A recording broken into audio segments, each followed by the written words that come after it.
So one of the things that we look at for the GCSE uses of waves topic is lenses and how light travels through a lens. There are some simple rules, and what we're going to do is explore those with this worksheet. It's one that you may well have worked through already, but it's good to have a good reminder. If this is your first time, then just follow the rules and you'll be absolutely fine. I'm going to start with number 1, which is here, where we have an object which is quite some distance from the lens, greater than 2 times the focal length. And I can see where the focal points are because of the crosses. I can also see my object, which is the arrow on the far left. We use an arrow because it's the simplest object that enables us to have a top and a bottom. And then we have a lens in the middle. Now that lens is a convex lens, so the symbols for it are a line with an arrow pointing out on both ends.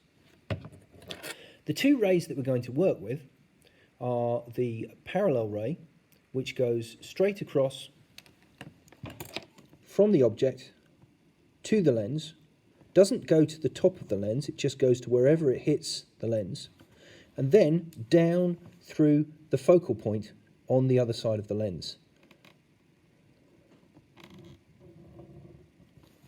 Okay, so through across, parallel, and then down through that focal point, that cross.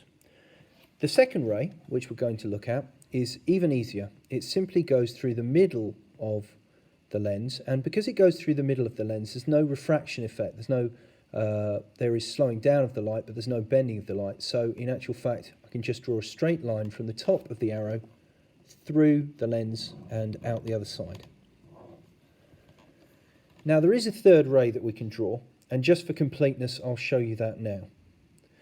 The third ray, which I don't tend to draw, goes down from the top of the object through the focal point on the left-hand side, like so.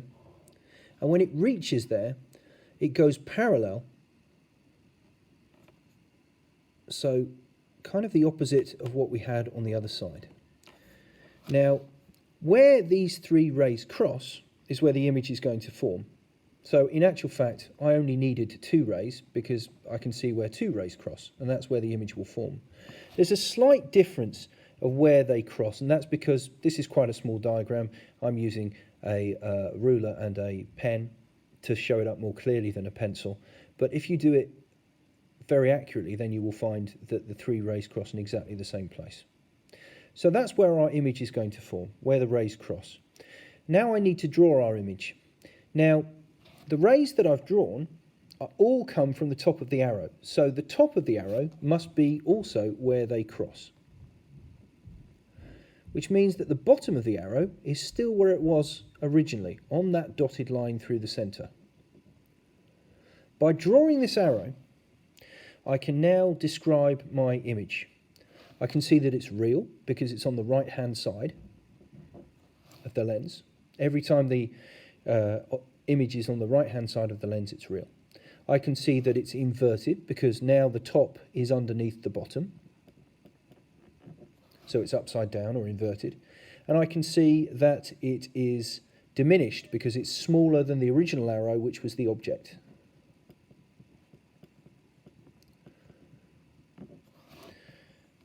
So because of the way that I've drawn those rays, I can see where the image will form, and I can describe that image perfectly. I'm going to do the same now for objects which are closer to the convex lens, and then we'll look at concave in just a moment. So the next one I've got is an object which is exactly 2 times the focal length away from the lens, and my rays I construct in exactly the same way.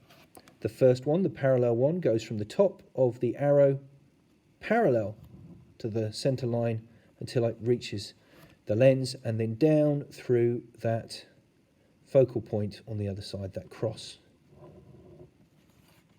My second ray goes straight from the top of the arrow, the object, through the middle of the lens and keeps going. And I can see where they cross. And this time they cross further away from the lens. In fact, they will cross at exactly the same distance away from the lens as the object was, 2 times the focal length. So this time I can see that my image is on the right-hand side of the lens, so it's real. I can see that once again, the top has become the bottom, so it's inverted. But this time, because the distances are the same, the heights of the arrow are the same. So this is neither magnified nor diminished. It's the same size. And this is the particular case where the object is at 2 times the focal length away from the lens. The image forms in exactly the same place. I'm now going to look at where the object is closer than 2 times the focal length from the lens. And I'm going to do exactly the same thing. So again, my first ray is parallel and then goes down through that cross, that focal point. And my second ray goes straight from the top of my object down through the middle of the lens and just keeps going. And the point where they cross is now significantly further away from the lens and also significantly further away from the lens than the object was. So where they cross, again, I draw my arrow. And again, remember, the lines came from the top. So this is the top of the arrow. It's on the right-hand side of the lens, so we know it's real. We know that it's upside down, we can see that. And we can also see by looking at the arrows, the length of the arrows, we can see that it's magnified. So if the object is closer than 2 times the focal length away from the